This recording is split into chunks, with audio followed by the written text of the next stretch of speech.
a serpente deixou no jardim do Éden e começa a esculpir em nós a imagem do seu Filho Jesus Cristo. E começa a nos deixar parecido com o Senhor, tirando a soberba e colocando a humildade, tirando a oscilação e colocando uma constância, um caráter amadurecido. Não é perfeição, mas é um progresso onde dia após dia nós nos tornamos mais parecidos com o Senhor Jesus. Como diz lá em Provérbios, a vereda do justo é como a luz da aurora, que vai brilhando, brilhando e brilhando até ser um dia perfeito. Amém? E olhando ainda para a vida do apóstolo Pedro, eu aprendo sobre um processo muito misterioso que Deus costuma permitir na vida dos seus filhos, onde o Senhor permite que nós passemos pela peneira de Satanás. O que aconteceu na noite que Jesus foi preso? E ele avisou a Pedro: Pedro, ô Simão, você vai me negar 3 vezes antes que o galo cante. E Pedro: vou nada. E acontece a história que todos nós conhecemos. Pedro é abordado por 3 pessoas diferentes, nega o Senhor. Quando ele nega a 3ª vez, Jesus passa perto dele, sendo carregado por soldados. E Jesus só olha para ele. Pedro olha para Jesus, o galo canta e ele sai para chorar amargamente. O que é que acontece ali? Satanás começa a peneirar o coração de Pedro. Ali Satanás começa a sacudir a sua alma, a sua identidade, o seu chamado. Certamente as acusações foram: tá vendo? Você não é discípulo dele coisa nenhuma. Você não é apóstolo dele coisa nenhuma. Ele te deu uma pescaria maravilhosa. Ele te fez líder dos apóstolos e olha como você paga. Você o abandonou. Acusações, ataques, e o coração de Pedro peneirado, sacudido, a sua alma atacada por Satanás, porque ele havia negado aquele com quem já caminhava há 3 anos e por ele prometeu lhe dar até a própria vida. E essa peneira durou aquela sexta-feira à noite, como aquela noite deve ter demorado a passar. E essa peneira entrou no sábado, como aquele sábado demorou a passar. Mas graças a Deus, o domingo de manhã chegou. Jesus ressuscita dentre os mortos. E a primeira testemunha da ressurreição foi Maria Madalena. E o primeiro recado que ela manda dar aos apóstolos é assim: diga aos meus discípulos e a Pedro que eu vou me encontrar com eles na Galileia. Diga aos meus discípulos e a quem? E a Pedro que eu vou me encontrar com eles na Galileia. Tinha 11 discípulos ali. E Judas se foi. Ele poderia ter falado o nome dos 11. Ele poderia ter falado o nome da metade. Ele poderia ter falado o nome daqueles 3 mais íntimos, né? Diga a Pedro, Tiago e João do barco. Diga a Pedro, Tiago e João e aos demais que eu vou me encontrar com eles na Galileia. Mas não. Diga aos meus discípulos e a Pedro que eu vou me encontrar com eles na Galileia. O que é que Jesus estava fazendo? Ele estava cumprindo a oração que ele mesmo havia feito por Pedro. Enquanto Satanás dizia: você não é mais discípulo, perante o trono do Senhor existia uma intercessão que dizia: cuida da fé dele. Satanás batia: você não é mais apóstolo. No trono da graça tinha: cuida da fé do Pedro.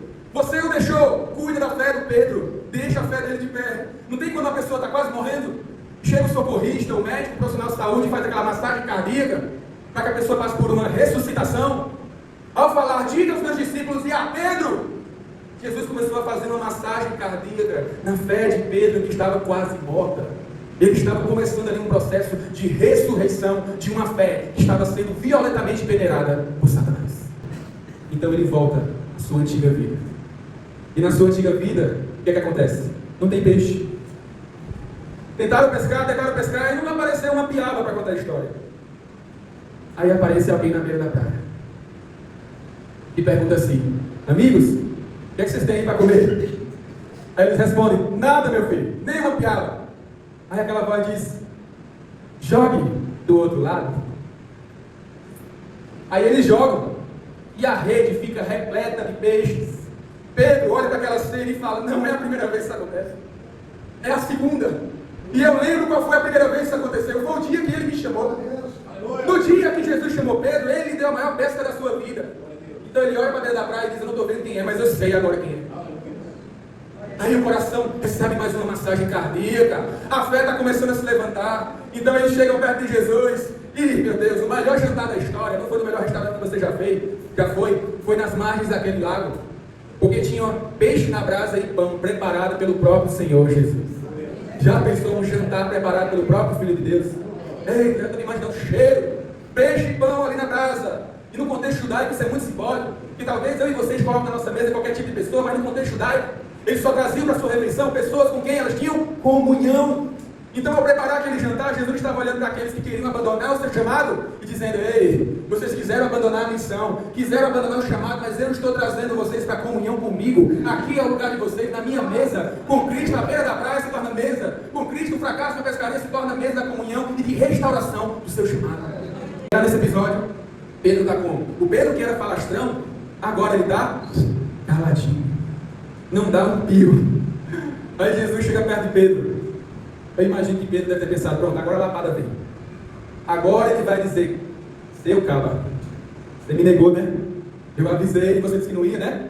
Agora vai vir a chibatada com tudo. Mas Jesus chega para Pedro: gente, só Jesus faz o que ele faz. Se alguém tivesse nos abandonado na hora mais difícil da nossa vida, e você se encontrasse com essa pessoa, o que é que você ia dizer? Jesus olhou para essa pessoa e disse: Pedro, tu me amas?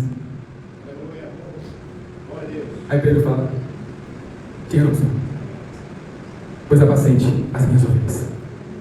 Você vai apacentar as minhas ovelhas. Estava tendo a oportunidade de dizer que eu amava. Restauração de chamado, restauração de ministério, e uma fé que não desfaleceu. Porque Pedro era bom? Porque Jesus disse: eu roguei por ti, para que a sua fé não desfalecesse. E com a fé restaurada, Pedro pôde viver tudo aquilo que o Senhor separou para ele. Em Atos capítulo 2, depois que o Espírito Santo desce sobre a igreja, o cumprimento da promessa, que haveria um revestimento do alto, quem foi usado por Deus para fazer o primeiro sermão que abalou aquela igreja? Pedro, o iletrado, que não tinha teologia, não tinha conhecimento, pregou uma mensagem maravilhosa, 3.000 pessoas se converteram. O Pedro, iletrado, escreveu 2 cartas que chegaram até nós. Na primeira, ele encoraja uma igreja que está com sua fé prestes a desfalecer diante das perseguições.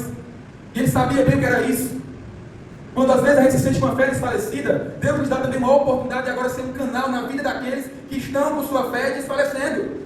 Eu digo com toda a graça e misericórdia que há em Deus, que hoje eu só posso pregar essa palavra porque eu sei o que é uma fé desfalecida. Eu sei o que é você olhar para a palavra e dizer: parece que essa palavra parou de funcionar na minha vida, parece que Deus está com raiva de mim, parece que o Senhor me abandonou, mas o Senhor, na sua misericórdia, faz uma massagem cardíaca no nosso coração, faz uma massagem cardíaca na nossa fé, e hoje a gente pode chegar aqui e dizer: o Senhor vai restaurar a sua fé, o Senhor vai fazer você crer novamente, o Senhor vai renovar o chamado dele na sua vida, o Senhor vai ressuscitar aqueles propósitos que ficaram adormecidos, esquecidos. Você pode ter esquecido, mas aquele que te chamou não esqueceu. Aqueles chamados, aqueles sonhos que ficaram enterrados, que você falou: não, agora acabou, eu vou só esperar agora Jesus voltar. O Senhor, na sua graça e misericórdia, Ele também nos espera na beira da praia, nos chama para a comunhão, e Ele ressuscita a nossa vocação, ressuscita o nosso chamado, para que a gente viva a sua missão aqui na terra. E por fim, encerrando essa mensagem, a Bíblia não registra a forma que o apóstolo Pedro morreu. Nós temos acesso a essa informação através de um grande servo do Senhor chamado Eusébio de Cesareia, que escreveu a primeira obra da história da igreja. E ali ele registra que o apóstolo Pedro morreu por ordem do imperador Nero, crucificado de cabeça para baixo. Só que outros historiadores ainda vão apontar que antes dele ser crucificado, disseram: olha, nós vamos crucificar sua esposa primeiro, se você não negar Jesus. E ele se recusou a negar o nome do Senhor. E enquanto a sua esposa era violentamente torturada e massacrada, em prantos, Pedro só conseguia dizer: meu bem, lembre-se do Senhor. Meu bem, lembre-se do Senhor. Quando sua esposa finalmente morreu, chegou a sua vez de ser crucificada. E a história registra ele dizendo: não me crucifique dessa forma, porque eu não sou digno de morrer como morreu o meu Senhor. E crucifique de cabeça para baixo.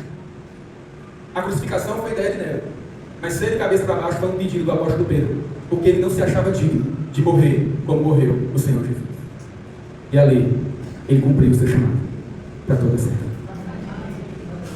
O que a história de Pedro tem a nos ensinar? Ainda hoje, Deus usa pessoas pequenas para fazer coisas grandes. Você se acha pobre para ser usado por Deus? Você se acha sem conhecimento para ser usado por Deus? Você se acha num contexto desprezível, desmerecido para ser usado por Deus? Pois é exatamente essa matéria-prima que o Senhor usa para fazer a sua obra. Deus usa pessoas pequenas como eu e você para abalar esse mundo ainda hoje. Você se acha com caráter difícil? Ah, é porque meu caráter é difícil, eu sou uma pessoa difícil. É exatamente as pessoas difíceis que Deus chama. Para que quando as pessoas verem a nossa transformação, as pessoas dizem: só pode ter sido o Senhor, porque tu era ruim.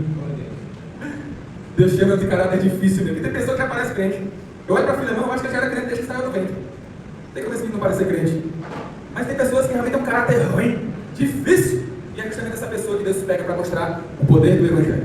O poder de transformar pessoas soberbas em pessoas humildes. O poder de pegar pessoas impulsivas e transformá-las em pessoas equilibradas. O poder de pegar pessoas oscilantes, 880, e transformá-las em pessoas serenas, constantes, convictas de quem elas são em Deus. E ainda hoje, o Senhor permite peneiras na nossa vida. Eu gostaria que você saísse essa noite consciente disso. A caminhada com o Senhor não é um mar de rosas. Tem momentos inexplicáveis, misteriosos, que o Senhor deixa Satanás nos peneirar, nos sacudir, nos lançar para o alto. Furacão na nossa vida. Mas se o Senhor permitiu, é porque Ele está rogando por nossa fé. Muitas coisas podem se perder nesse processo. Coisas, inclusive, que a gente não quer perder, porque a gente é muito apegado. Mas o principal não vai se perder, que é a nossa fé no Senhor. Que o Senhor aplique essa palavra ao nosso coração. E essa noite a nossa fé possa estar sendo revigorada. Porque o Senhor faz isso nas nossas vidas. Amém?